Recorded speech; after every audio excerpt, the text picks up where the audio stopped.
De volta no Grupo Tati de Comunicação, programa Conectado. Ok. Seguimos aqui com o Conectado. O Zé Antônio Lage está aqui conosco, professor. O Zé Antônio Lage dispensa comentário, mas eu vou fazer só alguns. Já foi atuante político, militante político e forte militante político, já foi vereador em Ribeirão Preto, é agitador cultural, é um pesquisador por excelência, né? Já passou, já foi para o estrangeiro, né? Foi em águas do Sena para estudar, né? Atrás da questão da tese, formatação da tese dele, já andou por toda a Europa. Alguém que realmente conhece e sabe aquilo que vai falar e como fala. Prazer em tê-lo conosco, professor. Muito prazer, Zé Fernando. Com muita alegria que eu estou aqui hoje, né, nos estúdios da Tati. Prazer recebê-lo. E no seu programa aqui no Conectado. Um prazer recebê-lo aqui. Prazer todo nosso também, querido. Professor, você fez uma tese muito legal que é a religião nas escolas. Eu vou te fazer a primeira pergunta, que lá fora eu fiz de forma informal, até para que você tenha oportunidade de dizer e nossos ouvintes comecem a sentir realmente, né, a importância disso. O Brasil vive na laicidade. O Brasil, na verdade, é um país laico? Zé Fernando, é um dos capítulos da tese, né? Um dos 4 capítulos eu discuto a laicidade do Estado. E é uma discussão que já começa difícil, né? Complicada. Até porque o conceito de laicidade do Estado é um conceito historicamente construído. Então isso quer dizer que em cada país, em cada sociedade, isto é visto e vivido de forma diferente. Então, a nossa laicidade aqui no Brasil, prevista, aliás, na Constituição, é bom que já fique claro de saída, não é a mesma laicidade da França, não é a mesma dos Estados Unidos, da Espanha, Inglaterra, Alemanha, etc., né? O que se pode dizer é o seguinte: você tem como princípio geral, previsto nas nossas leis, que o Estado brasileiro é um Estado laico, entendendo nesse sentido de que o Estado é independente das religiões, é neutro em relação às religiões.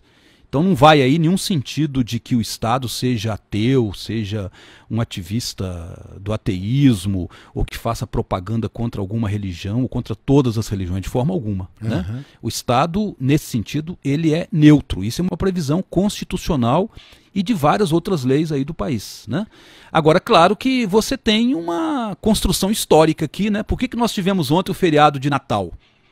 Não é um feriado religioso? Um feriado religioso. E não é previsto em lei? Previsto em lei. Então você vê que é uma laicidade que tem os seus sinões, né? Sem dúvida. Você foi seminarista, né? Fui 8 anos, Fernando. Anos. 8 anos, meu querido. Interno mesmo? 5 anos internos, naquele sistema bem tradicional, bem fechadão, né? Dos 11 aos 16 anos. Depois eu rompi com esse esquema aí do internato, não queria ficar tão preso. Aí fiquei mais 3 anos numa outra congregação, a Congregação Redentorista, né? Onde você tinha um ambiente mais aberto, uma convivência com a sociedade maior. Mas foram 8 anos, viu? Agora, em tudo isso, e você que foi político também, continua político, né? Não se perde esse gosto, não se perde esse sabor e não se perde essa atuação. Obviamente você planta, né? Hoje você pode não ser político partidário, de disputar a eleição. Já nasce com o DNA, né? Já nasce com o DNA. Eu nunca ouvi em todos os presidentes da República do Brasil e todos aqueles que eu consegui ver ao vivo e aqueles com quem eu convivi através da história, lendo essa coisa toda, eu nunca vi nenhum chefe de Estado dizer assim: eu vou nomear para tal posto alguém, como é que é? Cruelmente, acho que foi essa a palavra, não lembro que o Bolsonaro usou, cruelmente católico, como ele disse, né? Alguém terrivelmente evangélico. Ah, sim, pro Supremo, né? Diz que vai indicar alguém pro Supremo. Vai indicar alguém pro Supremo, cujo maior cabedal seria ser evangélico. É normal uma coisa dessa? Nós perdemos parâmetros, misturamos religião com política. Zé Fernando, é bizarro até essa situação. Isso lógico. É uma coisa assim que extrapola completamente o bom senso até, né? Porque, veja, para ocupar um cargo no Supremo Tribunal, o cara tem que ser jurista, ele tem que ter um cabedal de conhecimento nessa área, né, da justiça, do direito e tudo mais. E quando ele diz que vai nomear alguém terrivelmente evangélico para ocupar uma função no Supremo, no STF, que é a mais alta corte de justiça do país, ele está desviando completamente da Constituição, inclusive, né?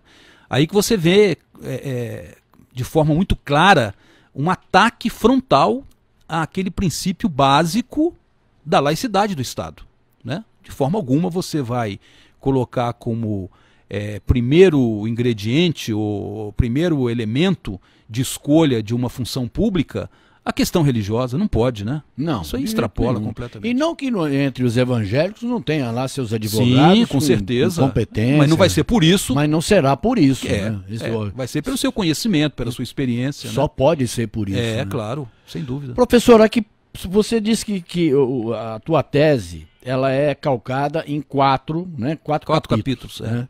Um deles é a laicidade do Estado. É o segundo capítulo. O segundo capítulo. O primeiro qual seria? Primeiro é um histórico, né? Uma revisão histórica de toda essa questão ligada à religião e escola, ensino religioso. Desde os jesuítas, né?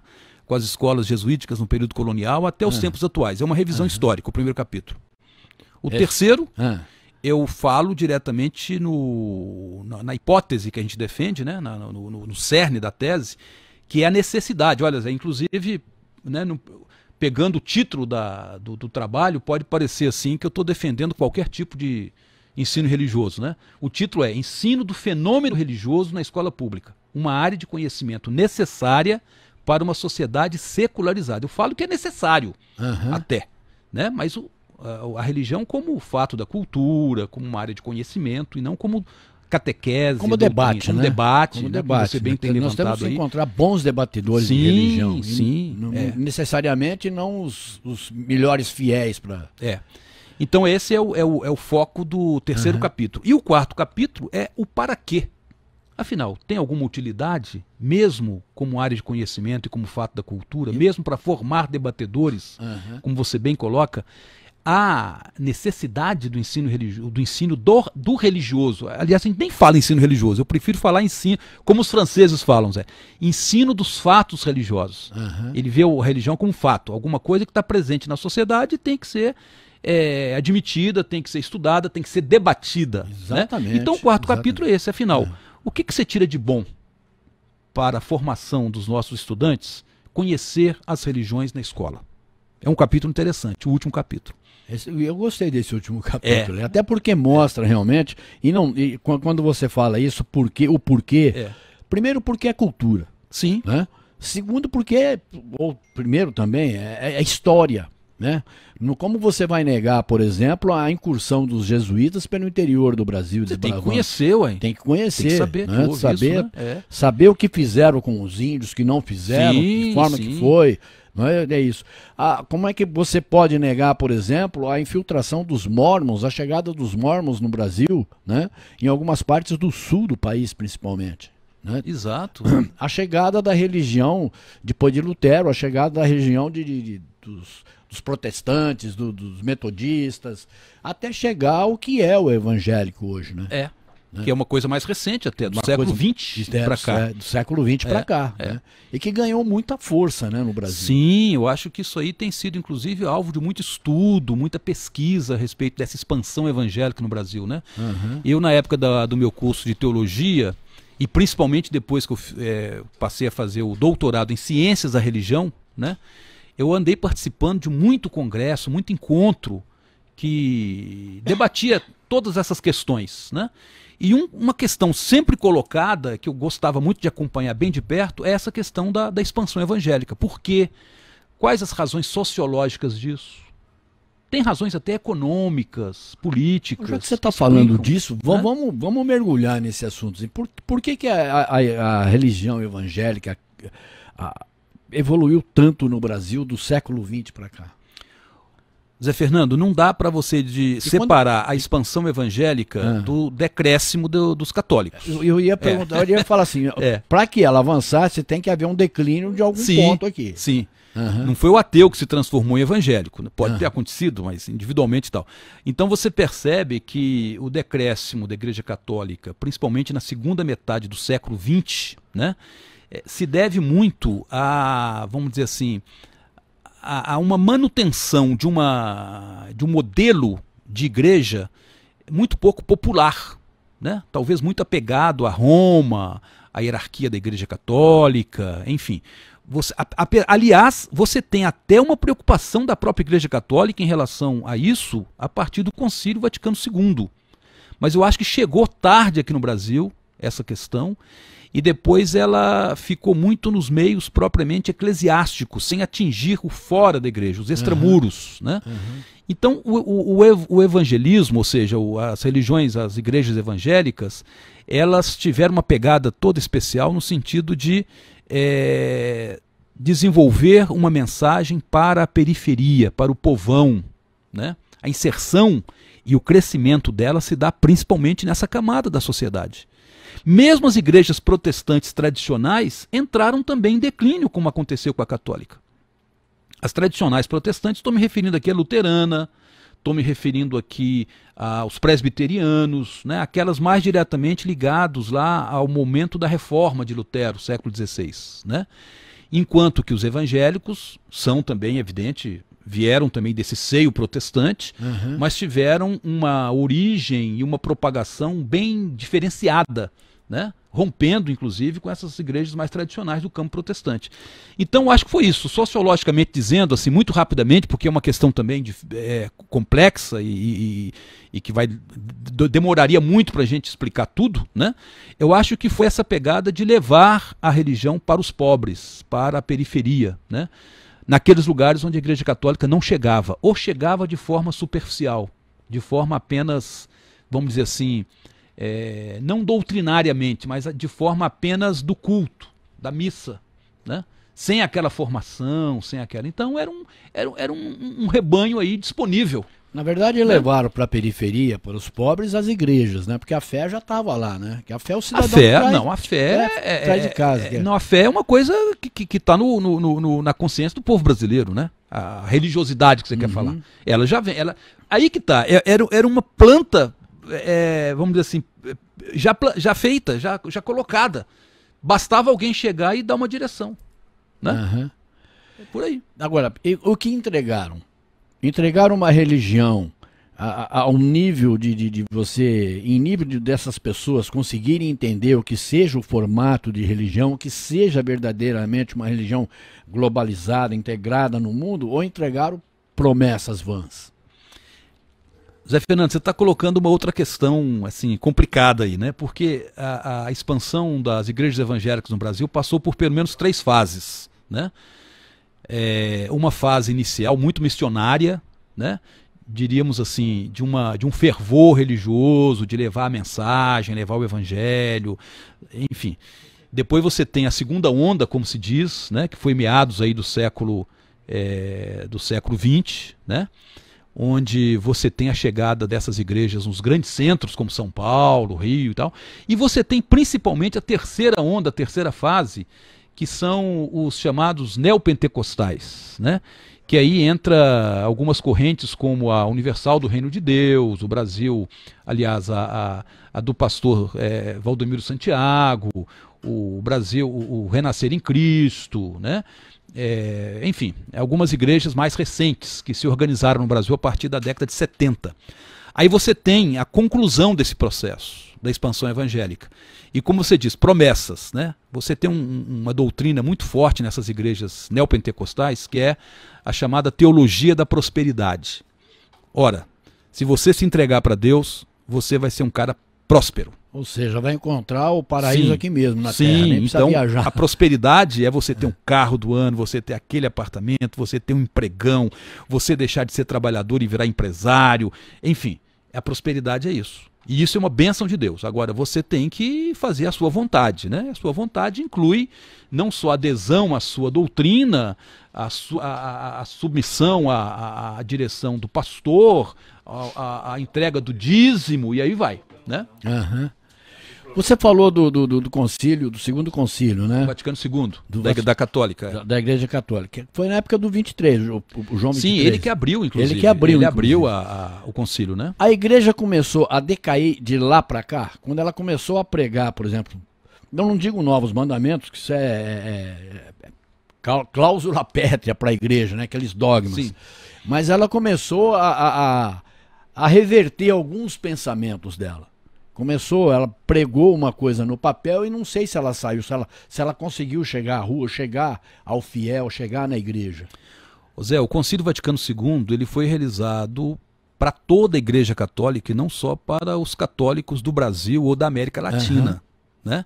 Claro que em cada lugar do mundo você tem um tipo de recepção dessa novidade que foi o Vaticano II, de uma aproximação maior com a sociedade, enfim, é um lugar mais destacado para o leigo, né, dentro do próprio culto religioso, né, valorizar a diversidade, a pluralidade cultural das sociedades diversas que temos aí pelo mundo afora. Agora, veja o seguinte, em outros lugares o Vaticano II ele teve uma performance. Aqui no Brasil teve uma performance parecida com os demais países da América Latina, que se encaminhou muito para a teologia da libertação, que veio logo depois, década de 70. Né? Mas aí já forçado até pelo próprio regime militar que a gente vivia, né? Sim, numa situação adversa, de ditadura, de repressão, né? Com um modelo econômico muito parecido com o que nós estamos vivendo hoje, né? de retirada de direitos, enfim, de neoliberalismo, etc., na economia. Né? Agora, quando você pergunta se foi a partir daí, né, que houve esse declínio da Igreja Católica, eu costumo dizer o seguinte: teve uma infeliz coincidência, né? Porque eu acho que o Vaticano II, a mensagem dele é principalmente uma aproximação com a sociedade de modo geral e em particular com os pobres, com os desvalidos, com os periféricos, etc. Né? Mas eu acredito que a Igreja Católica no Brasil teve dificuldades muito grandes de colocar em prática a mensagem do Vaticano II. O que nós observamos assim, que você tem uma parte da liderança, e aí eu lembro de Dom Helder Câmara, arcebispo de Olinda e Recife, né, que foi o grande expoente desse momento aqui. Você tem algumas lideranças que foram à frente com essa mensagem, mas isso não quer dizer que 100% da Igreja Católica se encaminhou para esse lado. Né? Aí que abriu espaço para o crescimento evangélico, uma série de outras coisas. E essa Igreja Católica que experimentou esse declínio de 70 para cá, da década de 70, já do ano passado para cá, ela conseguiu se recuperar, conseguiu se reerguer, conseguiu tomar fôlego? Zé Fernando, veja, em situações pontuais, eu acho que houve da parte do Vaticano, por exemplo, ou da própria CNBB, preocupações, né? Mas uma coisa assim, você vê, pega a campanha da fraternidade que a Igreja Católica no Brasil promove todo ano, levando discussões de grande interesse social, econômico, ambiental e político para a população.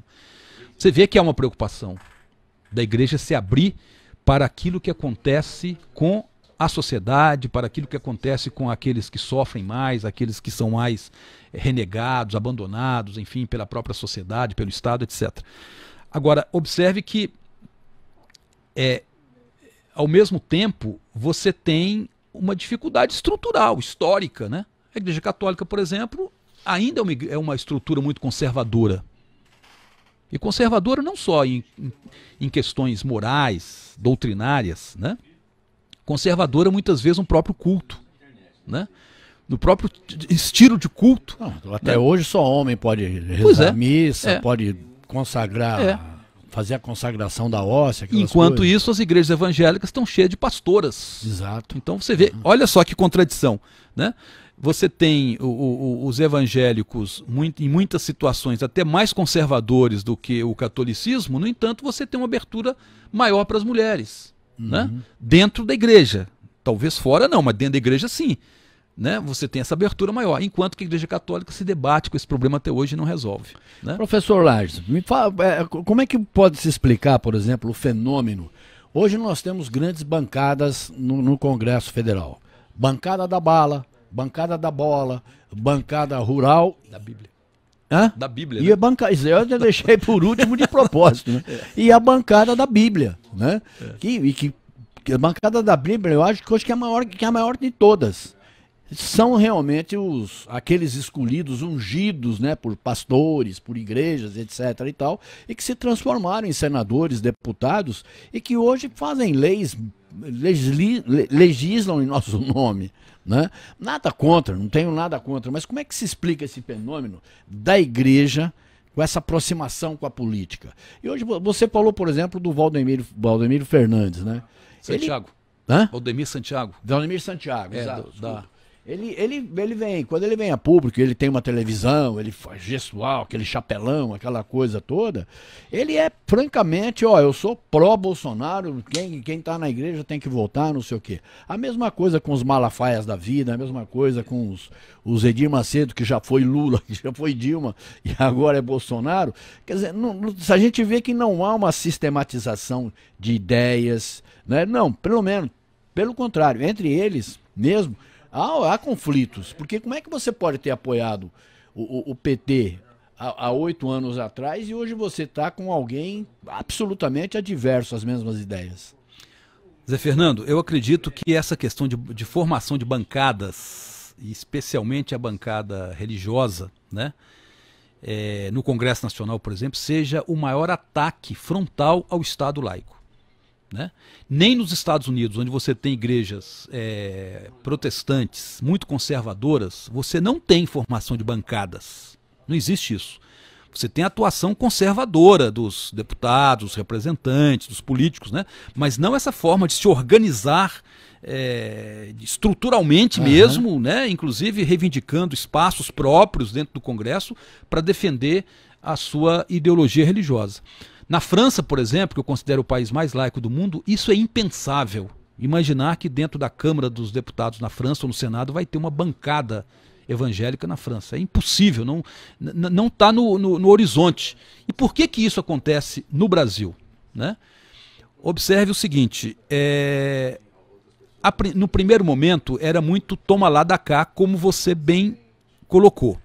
Não importa o governo que está aí.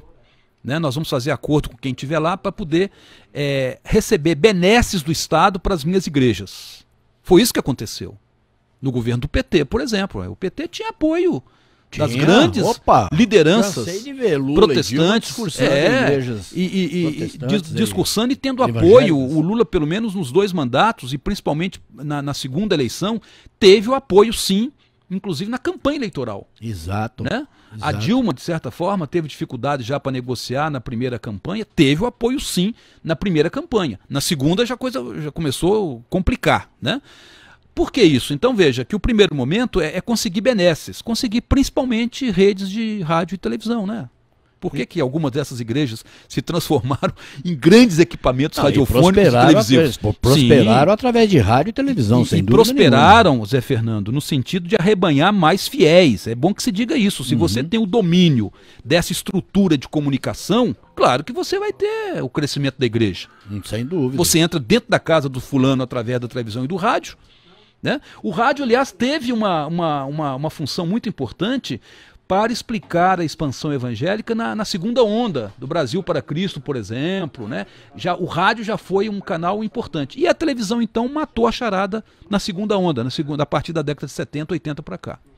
Né? A aproximação da igreja com política, isso causou maiores transtornos à própria igreja ou mais à vida pública? Ô Zé, para quem tem uma visão do evangelho como alguma coisa a partir do pessoal, mas que leva a compromissos sociais, né? Para quem tem a visão do evangelho como alguma coisa que vai, de certa forma, transformar o mundo para melhor, né? Levar solidariedade, levar compaixão, levar a humanidade para as pessoas, né? Levar caridade, a palavra está perdendo até o sentido hoje, né? Antigamente no meio católico era muito forte a palavra caridade, hoje se fala pouco disso. Para quem tem essa visão, essa aproximação da política com o evangélico, a aproximação da política com religião foi extremamente deletéria. Né? Eu conheço e tenho amigos que são evangélicos, que são protestantes, estão ficando horrorizados com o que está acontecendo hoje. Né? Agora, para a política propriamente, aí fica até mais fácil a gente analisar, porque está aí na imprensa, está na mídia todo dia o que está acontecendo. Né? Eu acho que é um desvio completo do próprio senso de democracia, Zé Fernando. Essa aproximação entre religião e política, da forma como ela está se dando no Brasil, com a formação principalmente das chamadas bancadas religiosas. Eu nem falo bancada evangélica porque eu respeito muito os evangélicos que nada tem a ver com também aquilo. Não tenho nada contra, eu acho absolutamente normal, cada um tem a crença que tem quer. Muito evangélico que não tem nada a ver com aquilo que o seu pastor, com sua liderança está fazendo em termos de acordo político. Então você tem que respeitar a religiosidade dessas pessoas. E respeito muito. Né? Agora, essa aproximação não é com o fiel, não é com a Dona Maria, que está lá, que vai no culto todo domingo, todo sábado. Não. Essa aproximação é com as lideranças, é quem decide, quem dá o norte, quem tem o poder econômico, inclusive, dentro das igrejas na mão. Né? Agora, nós temos visto, tem saído cotidianamente nos jornais aqui do Brasil, algumas igrejas evangélicas, elas estão sendo a toque de caixa expulsas de alguns dos países da África, notadamente do norte da África. Por quê? Observe o seguinte, você tem, no primeiro momento, né, logo depois dos movimentos, das revoluções de independência desses países africanos, você tem um período mais duro de regimes políticos, né, muitos inclusive até diretamente influenciados pelo marxismo, como aconteceu em Angola, Moçambique, Guiné, né? Mas você tem depois um outro momento em que há uma abertura, um encaminhamento em direção a uma democracia liberal, do estilo ocidental, etc. E nesse sentido, a liberdade religiosa ela tem que ser garantida, tem que ser preservada, né? E aí entram essas igrejas, algumas inclusive aqui do Brasil, né? Exportando aí seus modelos para todo mundo, principalmente para países africanos e asiáticos, aproveitando essa abertura da democracia, né? Agora, de repente, você tem alguns encaminhamentos, eu diria assim, ou algumas pregações, ou algumas atitudes dessas igrejas que entram em conflito com a tradição cultural, por exemplo. Olha, Zé Fernando, boa parte dos evangélicos tem uma dificuldade enorme de tratar a diversidade e a pluralidade cultural das sociedades. Porque tem muito aquela questão seguinte, olha, a minha fé tem que ser a fé de todos, a minha crença tem que ser a crença de todos. Então eu tenho que utilizar, inclusive, dos instrumentos do Estado, dos instrumentos do poder político constituído para impor isso que eu acredito que seja a verdade absoluta. Isso já faz parte da intolerância, intolerância social na qual nós estamos mergulhados hoje. Né? Exato. E o que está acontecendo nos países africanos, que você levantou aí, é exatamente essa atitude de intolerância em relação a cultos, em relação a tradições culturais locais. Né? Daí porque os governos têm reagido. E têm reagido fortemente, inclusive expulsando pastores e determinando o fechamento de igrejas, etc. Né? Nós estamos conversando aqui com o professor Zé Antônio Lages, que está falando e dissertando sobre a sua tese, que é a religião nas escolas. Ô Lages, eu não tenho nenhum interesse de colocar você em saia justa, mas vou aqui lembrar, vou recorrer aqui a Marx e vou lembrar os seus 8 anos de seminário. De seminarista, né? Independente da fé, da religião, da crença que você possa ter, os seus estudos por toda a Europa, que você foi buscar dados brilhantes para juntar aí, somar essas coisas todas. Mas a religião, ela é o ópio do povo, não? Olha, Zé Fernando, isso aí foi um tema de discussão em várias disciplinas quando eu estava fazendo doutorado, né? Quando Marx diz que a religião é o ópio do povo, é interessante perceber que a frase que ficou guardada foi essa, mas tirado um pouco do contexto até literário. O que ele fala sobre a religião é muito mais de onde se tirou essa frase, entendeu? Então, quando ele está falando que a religião é o ópio do povo, ele não está dizendo diretamente que a crença religiosa, a religiosidade, como alguns costumam falar, né, seja necessariamente o ópio do povo. Eu sei que é uma discussão difícil, que é uma linha muito tênue que separa aquilo que é religiosidade e aquilo que é a religião exercida na sociedade, com o pastor, como estrutura de igreja, com o que está acontecendo hoje no Brasil de negociações políticas dessas lideranças com o governante de plantão, etc. Né? A gente sabe que é tênue demais essa separação, mas ele dá um foco assim mais abrangente a essa declaração. Né? Eu tendo a interpretar isso no sentido de a religião exercida enquanto poder na sociedade, e um poder que se impõe pela força e pela crença e pela ideologia sobre muitas pessoas, é sim um ópio do povo. Agora, aquilo que é uma abertura da espiritualidade, aquilo que vem de dentro do ser humano, porque eu considero que todo ser humano é espiritual, ele encaminha essa espiritualidade para onde ele quiser. Mas tem uma espiritualidade nata. Tem que coordenar, ordenar Sim. e encaminhar de Sim. forma graciosa, né? Graciosa, de de forma a se aproximar das pessoas, a Exato, ser solidário, exato. né? Aí sim. Agora, aí eu me lembro da própria história da Igreja Católica, né? Constantino, lá no século IV depois de Cristo, quando ele chama a Igreja cristã para fazer parte do poder de Roma. Meu cara, a partir daí a coisa degringolou e continua degringolando até hoje. Aí foram preciso quantas guerras para tirar a igreja do poder. Pois é, mas aí, passar a igreja do mas poder. aí querem voltar de novo, né? Nós estamos nessa fase de querer voltar de novo, né? É complicado, né, Zé Fernando? Muito complicado. Nós estamos tratando de um assunto aqui. Como diz um grande companheiro, um grande amigo seu, o Júlio Kevenato, meu irmão, ele falou, Julinho. Com o Zé eu não discuto religião e vinho. E é verdade, porque eu sou um bêbado. Põe vinho pra mim, eu vou tomando, não quero saber o que é, se é alemão, se eu gosto, eu gosto. Não consegue diferenciar, né? Em religião, eu falo pra ele, por exemplo, toda vez que eu vou pra fora do país, notadamente pra Europa, eu vou visitar os grandes centros religiosos, como eu vou em Fátima, por exemplo, e acho aquilo uma maravilha. E eu sou católico por preguiça, já te falei isso, né? Aquele negócio que religião que você é. Para mim é mais fácil me identificar como católico, que ninguém me pergunta mais nada. Eu sou católico, pronto. Mas eu não vou à igreja, não estou preocupado que dia de santo é, que não é, coisa e tal, não tenho essas coisas. Mas eu amo a fé. E sinto, aí eu fico olhando com aquela ponta de inveja, sabe? Não sei se chega a ser até maldosa. Eu falei, pô, por que eu não tenho fé desse jeito? Eu vejo indianos chegando ali com velas gigantescas, atravessando todo mundo. Você conhece Fátima ali? Atravessando todo aquele pátio de joelhos. Eu falo, pô, por que eu não tenho uma fé dessa?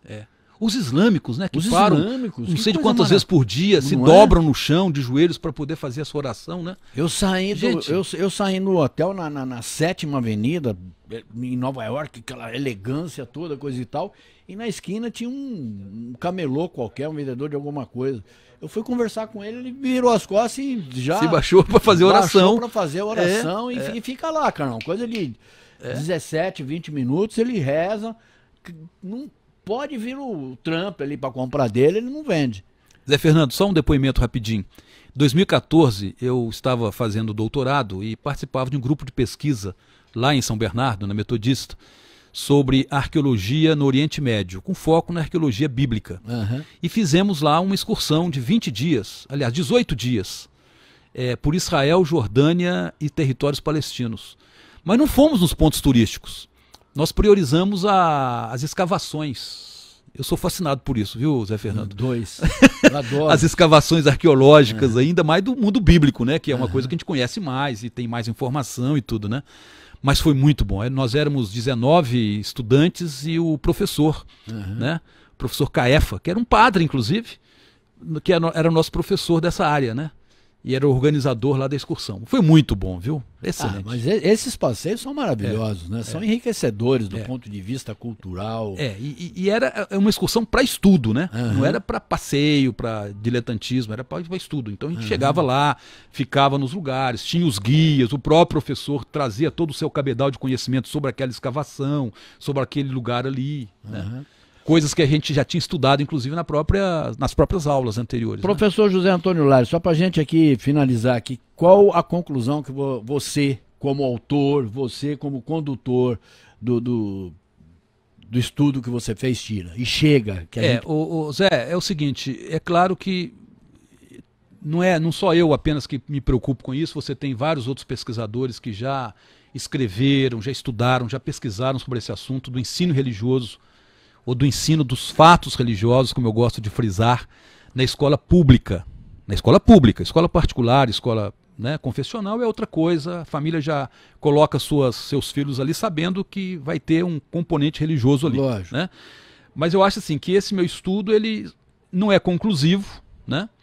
Mas ele avançou bastante, ele contribui muito para o debate dessa temática, não só entre gestores de escola, mas entre educadores, entre o enfim, o pessoal da política, né, de que decide no final isso aí, né, estudantes, enfim. Então houve uma contribuição, né, que eu pretendo inclusive proximamente estar publicando, transformando em livro. Eu acho que isso aí mais pessoas têm que conhecer, têm que saber. Uma decepção que eu tive, Zé Fernando, foi 2017, quando o Supremo Tribunal Federal, julgando uma ação direta de inconstitucionalidade da Procuradoria-Geral da República, né, definiu que o ensino religioso previsto na Constituição, de matrícula facultativa, poderia ser um ensino religioso confessional. Ou seja, poderia ser um ensino religioso doutrinário, de chegar e ensinar, como se fosse uma catequese ou uma escola dominical, né? Isso contraria tudo que a gente... Mas isso aí não é uma legislação que compete ao Congresso? Isso cai naquela questão da politização do judiciário. Se você começar a interpretar leis, né, se a gente tiver a mais alta corte do país interpretando lei, ela vai acabar criando leis. Mas não é isso que está acontecendo? É isso que está acontecendo. Mas não só nesse caso aqui, mas no geral. Algumas absurdas como essa. Né? E foi decidido por 6-5. O voto de Minerva foi da Carmen Lúcia, quando ela era presidente do Supremo. Né? Quer dizer, uma decepção para mim e para todo mundo que vinha... Vou te dar uma decepção local, então, que um vereador aqui, o Abúlico Simões, umas escolas de Ribeirão Preto caindo aos pedaços, ele propõe que cada escola municipal tenha lá um canto reservado, uma sala reservada para pregação de religiosa. A revista Revide até me questionou também a respeito desse projeto do vereador. É um absurdo, né, Zé? Lógico que é absurdo. Quer dizer, não é isso que a escola está precisando. Não, é o mesmo que propôs destombar o calçamento da 9 de julho, porque ficava difícil consertar os paralelepípedos. Conserta os paralelepípedos, né? Para não quebrar carro nenhum, para não quebrar pneu, para não quebrar... Chegamos, que espécie de Zé, políticos que temos Você hoje. Já ouviu falar naquele adágio aí, se o cachorro tá cheio de pulgas, mata-se o cachorro. Mata o cachorro. É isso que estão fazendo sempre, né? Eu sempre falo aqui, eu dou um exemplo até mais forte, né? O marido chega em casa, encontra a mulher com o outro no sofá, ele vende o sofá. Não vamos correr mais perigo. Então, nós estamos voltando. Pois é, meu cara, é complicado, né? Nós estamos passando uma fase complicada. Zé Antônio Lages, professor, muito obrigado pela sua presença. Realmente me sinto extremamente honrado. O papo foi excelente. Uma pena que o tempo também... Pois é, meu cara, o tempo é curto, né? O tempo Eu que agradeço, Zé. Muito obrigado. Foi uma alegria muito grande estar aqui com você. E um bom ano para você. Para você também. Um feliz 2020 para você, para todo o pessoal que está aqui, né?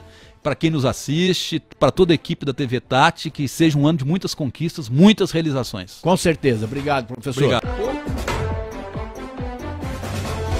Fique ligado, Conectado volta já, na Maratona da Informação 79 AM, Tati FM e TV Tati.